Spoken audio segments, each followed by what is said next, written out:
What would you do if your home was so terrifying, so relentlessly haunted, that a Catholic priest told you the only solution was to burn it down?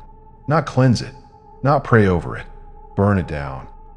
This is the true story of the Dandy family and the Hinsdale house, a quiet little farmhouse tucked away in rural New York where something waits and watches. Once you go inside, you don't always come back out the same. It was 1973. Clara and Phil Dandy were just a working class couple with 4 kids, looking for a fresh start. When they found the white farmhouse nestled in the hills of Hinsdale, it seemed perfect, peaceful, remote, the kind of place where you could finally breathe. But from the very first day, something felt off.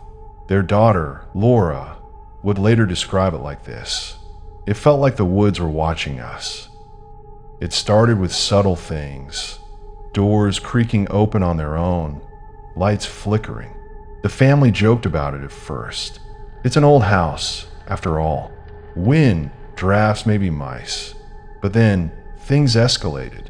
One afternoon, while the kids were playing outside, Laura looked up at her bedroom window and saw a face staring back at her. It wasn't her family. No one was upstairs. When they ran in to check, the room was empty. Within weeks, the family began hearing chanting coming from the woods at night. Low, rhythmic voices that seemed to circle the house. Sometimes, they'd spot shadowy figures moving just beyond the tree line. But when they stepped outside, silence. No footprints. Nothing. Phil Dandy, a rational man by nature, started waking up at exactly 3:18 a.m. every single night, gasping, sweating, sometimes with scratches across his back. One morning, he swore he saw a woman in white floating at the edge of the forest. Her mouth was moving, but he heard no sound, and then she was gone. The local sheriff shrugged it off. Probably teenagers playing around, he said, but the Dandies knew it wasn't kids. Not this. The animals knew it too. Their dog began refusing to go upstairs. Their cat stared into corners, hissing at nothing. Birds fell silent when they flew near the house. And still, the family stayed. They didn't want to believe what was happening until it touched them. One night, Laura woke up levitating. She screamed. Her parents burst in and found her suspended a foot off the bed before dropping down like a puppet with its strings cut. They rushed her to the hospital, but doctors found no explanation. No drugs, no condition.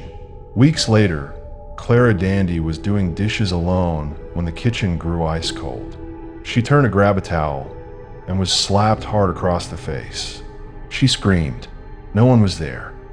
Objects began flying off shelves. Crucifixes were torn from walls. One visitor was scratched across the chest after laughing about the ghost rumors. The Dandies contacted the local Catholic church.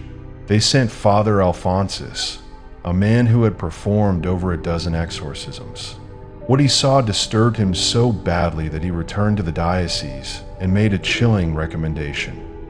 This house cannot be saved. You need to leave. And if you can't, you need to burn it down. Through a local historian, the Dandies learned something terrifying.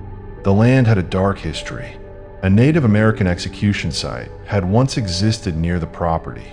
Locals whispered of a hanging tree, where accused witches and outlaws met their end. One early settler's diary described the howling woman, a wail that echoed every night from the same hills. There had been a murder on the property in the 1800s, and in the 1940s, a family reported the same chanting, the same figures in the woods, before abandoning the house altogether. The Dandies weren't the first. They just stayed longer than most. The breaking point came one summer night. The family was hosting a friend for dinner. The moment he walked in, he staggered, clutching his head. His nose began to bleed. Clara tried to help him, but he screamed, "Get away from me, you're not real." He ran outside and collapsed on the porch, shaking. That night, a dark mist crept across the floor of the kids' bedroom. Laura said it looked like it was alive. It wrapped around her feet, and she couldn't move. The family fled the house for good the next morning. They left furniture, clothes, even photos behind. Phil would later say, "We didn't move out. We escaped." The Hinsdale house still stands today. It's now owned by a paranormal investigator and is regularly visited by ghost hunters, psychics, and skeptics. Some leave shaking. Some never make it through the night. Equipment fails. Batteries die. Guests report hearing Laura's voice, even though she hasn't lived there in decades. One woman claims she saw a monk-like figure at the end of the upstairs hallway. When she blinked, it was suddenly inches from her face and then gone. The mist still appears. The woods still whisper. And no matter how many times it's blessed, the house refuses to stay silent. So if you ever find yourself driving through Hinsdale and you see a white farmhouse on a lonely hill, keep going. Don't stop. Don't look in the windows. And whatever you do, don't listen to the woods, because once you hear them, they don't forget you. Thank you for joining us on this journey into the unknown. If you enjoyed today's story, don't forget to like, subscribe, and share it with anyone brave enough to hear it.